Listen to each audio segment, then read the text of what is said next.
Hi friends, this week I had put up an MCQ from the kidney chapter and it was a calculation based MCQ.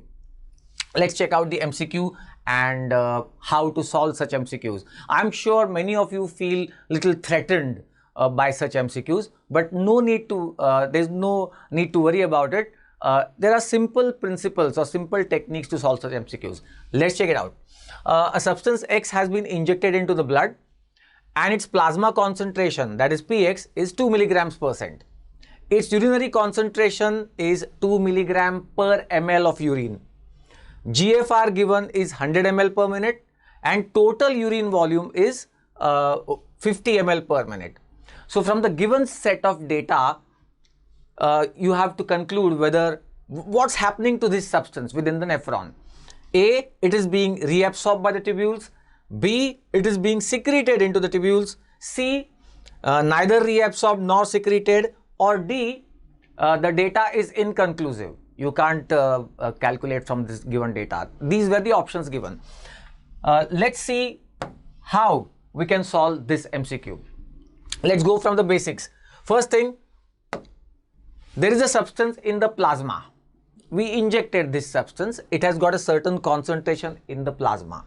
That concentration is px. Now, it will get filtered at the glomerulus. We already have the value of GFR also, the glomerular filtration rate, ml per unit time, let's say ml per minute. Then, as it comes down the tubules, either it will be reabsorbed or it will be secreted. Whatever happens, we don't know about that right now. Finally, it will be excreted into the urine. After tubules process that substance, it will be excreted into the urine. We know its concentration in the urine. Ux is the concentration of that substance in the urine, and we also know the urine flow rate or total volume of urine, that is V. These four values are given in the MCQ. So we got to calculate and then come to the conclusion. Let's understand what we are expected to calculate. Now look, we have to first calculate two things.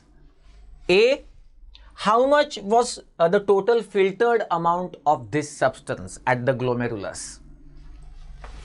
So we have got to calculate that. This much was the total filtered amount of that substance per unit time at the glomerulus. And then how much was the total excreted amount of that substance into the urine? That is B. And if A is greater than B, that is filtered amount was more and what came into the urine finally was less, that means yes, the substance was reabsorbed.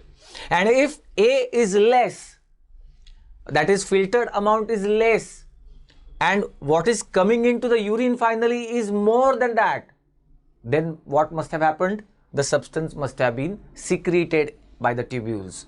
So therefore, that leaves us with only one thing, to calculate this A and B. Okay, how to calculate total filtered amount of a substance at the glomerulus? Px into GFR. Plasma concentration of that substance into the GFR, it gives us the value of total filtered amount of that substance at the glomerulus per unit time. B, total excreted amount per unit time. How much is totally excreted into the urine per unit time? That is given by Ux into V, means urinary concentration of that substance into total volume of urine. That gives us the total excretion of that substance per unit time. For example, if I were to say this urinary concentration of a substance is 2 milligram per ml, just for the sake of example calculation, and total volume of urine is, let's say, 100 ml per minute. So if in each ml urine 2 milligrams of this substance are excreted and total volume of urine is 100 ml per minute, that means total excretion of that substance will be 200 milligrams per minute, isn't it? Each ml contains 2 milligrams. So 100 ml will contain how much? 100 into 2, that will be 200 milligrams per minute. That will be the total excreted amount into the urine. This was just an example calculation. I think the data given is slightly different, but this will give you total excreted amount per unit time. So now we are ready to calculate and conclude.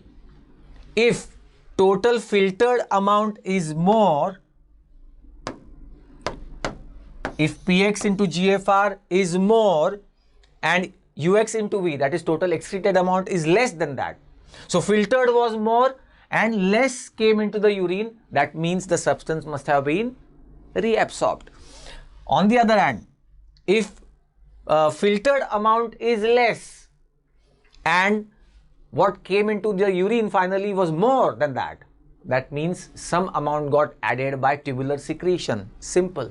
So this is how you were expected to calculate and come to the conclusion. By the given set of data, the answer to that MCQ was the substance is being reabsorbed. So, you know, these MCQs, they appear to be very frightening, but once you know the principle behind it, then it's a piece of cake to calculate.